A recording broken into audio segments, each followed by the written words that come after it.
श्री रामकृष्ण लीला प्रसंग स्वामी शारदानंद जी द्वारा लिखित पाठ संख्या 225। गुरु भाव से तीर्थ भ्रमण तथा साधु संग।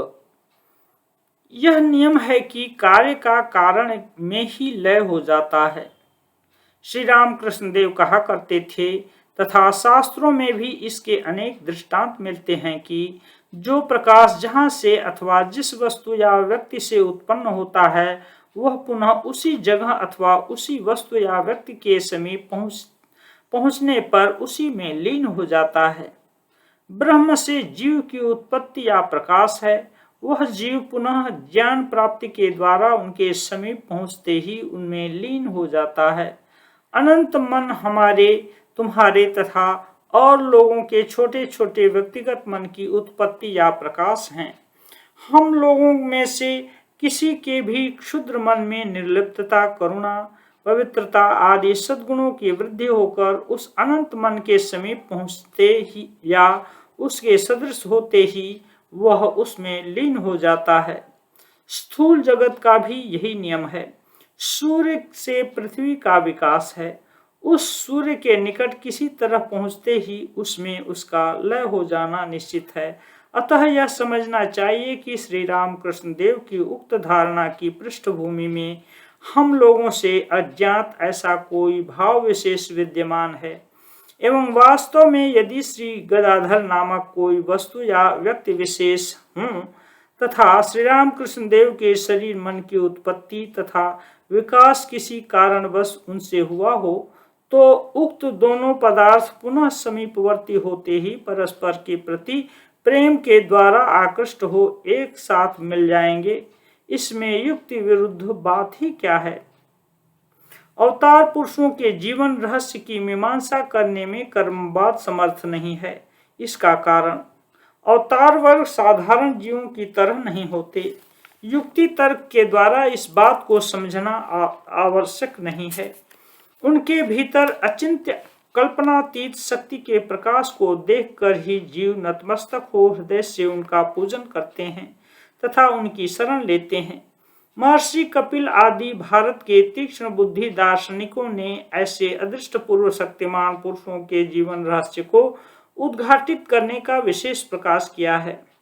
साधारण लोगों की अपेक्षा उनके भीतर अत्यधिक शक्ति विकास का क्या कारण है, यह निर्णय करने में प्रवृत्त हो उन्होंने सर्वप्रथम ही यह अनुभव किया कि कर्मवाद इसकी मीमांसा करने में पूर्णतया असमर्थ है, क्योंकि साधारण लोग प्रायः स्वार्थ सुख के निमित्त ही शुभाशुभ कर्मों का अनुष्ठान करते हैं।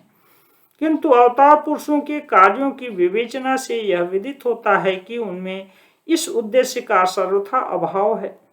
दूसरों का दुख दूर करने की इच्छा ही उनमें अदम्य उत्साह का संचार कर उनको कार्य में प्रेरित करती रहती है और इस इच्छा के सम्मुख वे अपने समस्त भोग सुख को एक साथ बलिदान कर देते हैं।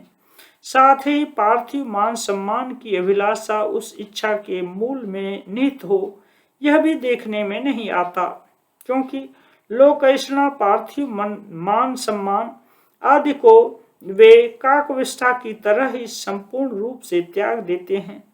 देखो ना, नर और नारायण इन दोनों ऋषियों ने जगत कल्याण का उपाय निर्धारण करने के लिए दीर्घ काल तक बदरिकाश्रम में तपश्चर्या की थी।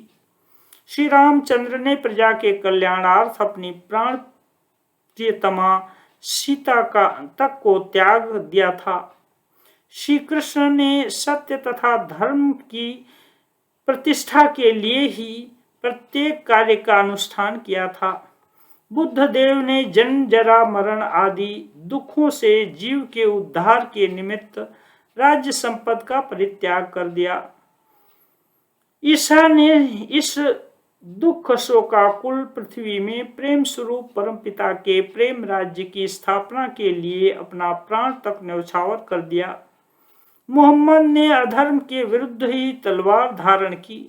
शंकर ने अद्वैतानुभव में ही यथार्थ शांति निहित है जीवों को यह समझाने के लिए ही अपनी सारी शक्तियों का नियोग किया एवं चैतन्य महाप्रभु ने एकमात्र हरिनाम के भीतर ही जीव की कल्याणकारिणी समस्त शक्ति विद्यमान है यह जानकर संसार के भोग सुख को तिलांजलि दे उद्दाम तांडव के साथ हरिनाम के प्रचार में ही अपना जीवन उत्सर्ग कर दिया। किस स्वार्थ ने इन महान आत्माओं को इन कामों में प्रवृत्त किया था? किस आत्म सुख की आकांक्षा से प्रेरित हो उन्होंने अपने जीवन में इतना कष्ट उठाया था?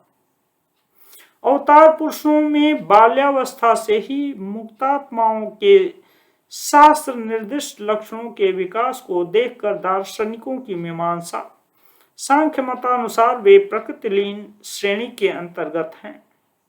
दार्शनिकों ने यह भी देखा कि इस असाधारण मानसिक अनुभव के फलस्वरूप मुक्त पुरुषों के शरीर में जो लक्षण उपस्थित होते हैं तथा शास्त्र दृष्टि के अनुसार वे जो मानते हैं वे लक्षण समूह उन महान आत्माओं के जीवन में विशेष रूप से विकसित हैं। अतः उन्हें उन पुरुषों को एक नवीन श्रेणी के अंतर्गत करना पड़ा। सांख्यकार कपिल का कथन है कि इनके भीतर एक प्रकार की महान उदार लोकैषणा या लोक कल्याण की वासना विद्यमान रहती है, इसलिए वे लोक पूर्व जन्मों की तपस्या के प्रभाव से मुक्त होकर भी निर्वाण पदवी में अवस्थान नहीं करते, प्रकृति में लीन बने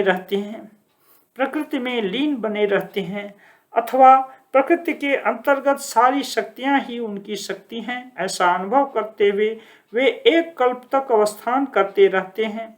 एतदर्थ ही उनमें से जो जिस कल्प में अपने को इस प्रकार शक्ति संपन्न समझा करते हैं, साधारण मानव उनको ही उस कल्प में ईश्वर माना करते हैं, क्योंकि प्रकृति में जितनी भी शक्तियां हैं उनको जो अपनी कहकर अनुभव करने में समर्थ होते हैं वे उन शक्तियों का अपनी इच्छानुसार प्रयोग तथा संहार कर सकते हैं।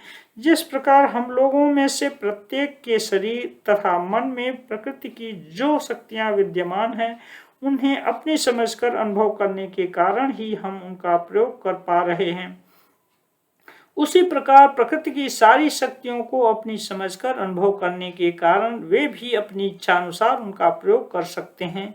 इस तरह सांख्यकार कपिल ने सर्वकाल व्यापी ईश्वर के अस्तित्व को न मानते हुए भी एक कल्पव्यापी सर्वशक्तिमान पुरुषों के अस्तित्व को स्वीकार कर उन्हें प्रकृति लीन की व्याख्या प्रदान की है।